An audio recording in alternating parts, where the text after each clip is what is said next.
Good morning, everyone. As Pastor Wayne said, my name is Teuila, and I'm a recent graduate here at New Hope Christian College. Thank you. And I also just turned 18 in April.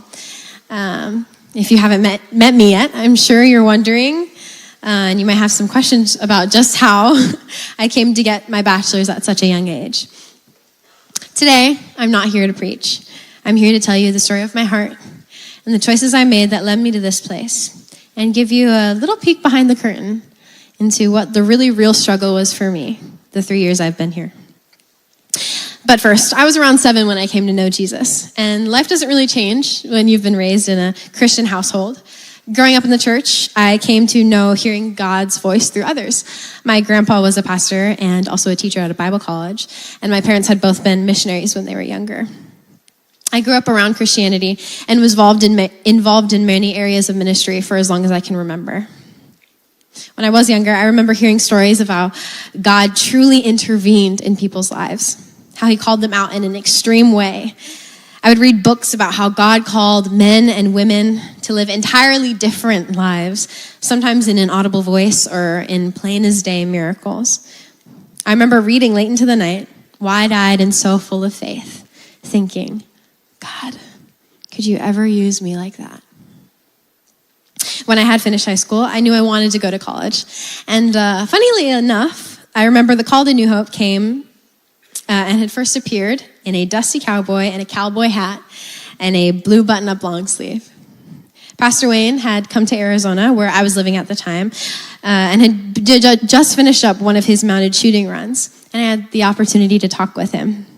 As I spoke to the man with the signature smile that just warms your heart, he invited me to come visit his college in Oregon. And as me and my family looked into it, we realized it was everything I wanted in my education. A strong program focused on the creative arts as well as a solid biblical foundation. When we finally did visit, God so clearly worked everything out that it was evident he wanted me to be here. There were so many miracles along the way where God was doing a work, even when I couldn't see it. And I was prepared to live a life that was completely for his glory. And I was ready to sacrifice everything and follow him wherever he would lead, knowing that he would, in fact, lead. I wanted his will to be done in my life, whatever the cost. Having seen him answer prayer after prayer, having seen him make a way, I knew he would do it again. He would show me his will for my life. I had no idea that the hardest hurdle to overcome in seeking his will would be the silence. When you grow up all your life, having heard that if you do A, B, and C, God will do the rest, you come to think, well, I've been doing those things. I've been seeking him.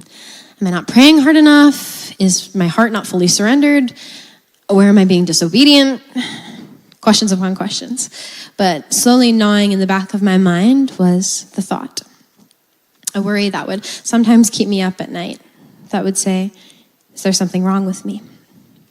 One week, I had decided to do a water-only fast in an attempt to somewhat stiff-arm God into giving me answers and next steps for my life. The whole time, nothing. I ended up breaking my fast early, and I felt like such a failure. I marched up to the girls' dorm to the prayer tower up in the girls' dorm, and I laid out my Bible and journal before the Lord, and I said, God, why? Where are you? Why can't I hear you? What am I doing wrong? I was truly broken and weak before the Lord, a position I hadn't taken often or honestly prior, but in the most humbling posture, God met me.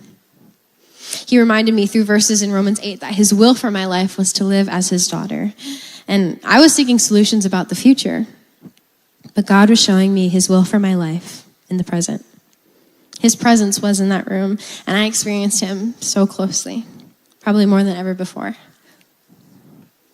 That was a year ago. And I wish I could say that every interaction with him has been as earth-shaking and as clear as that moment. Honestly, I'm in a season where I felt I haven't heard a specific call or vocation for my life.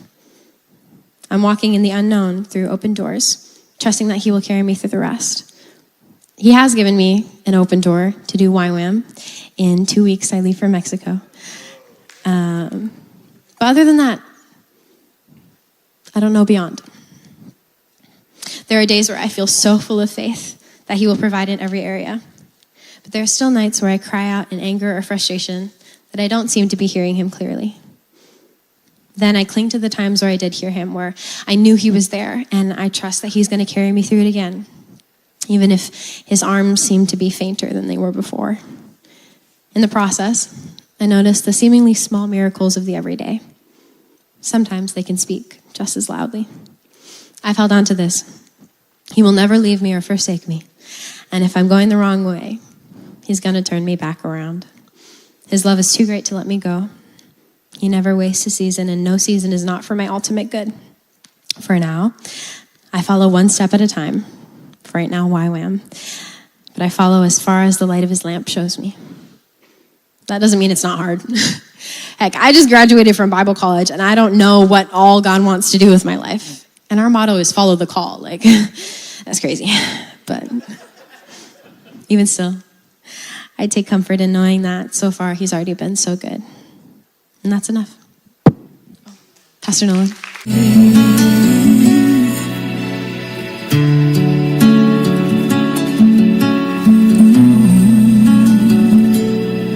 It's getting harder to remember, feeling lost and lonely, 'cause it seems we've been together for so long. Yeah, I've been living in the moment, so I never stop to measure all the miles that pass the places where we've gone. But when I try to count the ways your love has carried me, it doesn't take me very long to see that we have come so far. You have been so good. When I trace the road we've traveled, gotta tell you, Lord, I look at where we are and see where I could have been. And I need to say again, you've been so good. Who would have guessed that we would come so far?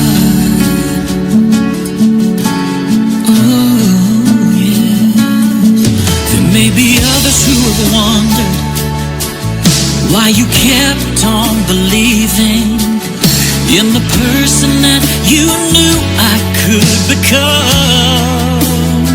Oh, even though I wasn't worthy, you're the one whose love was faithful to complete the work in me that you begun.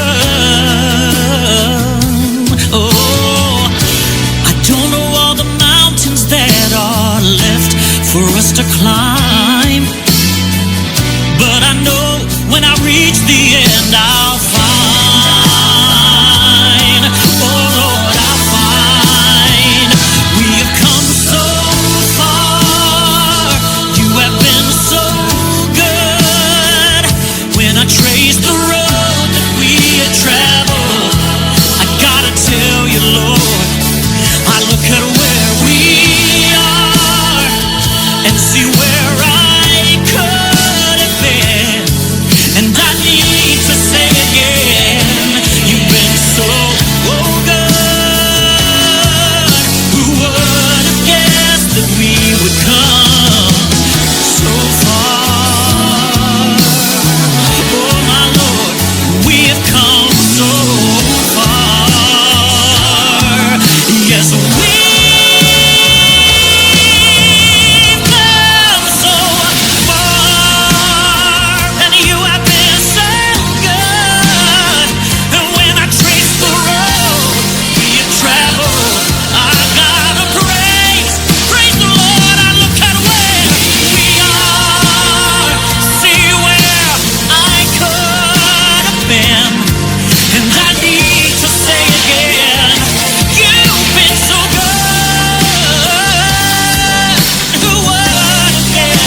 that we would come so far. Yes, all my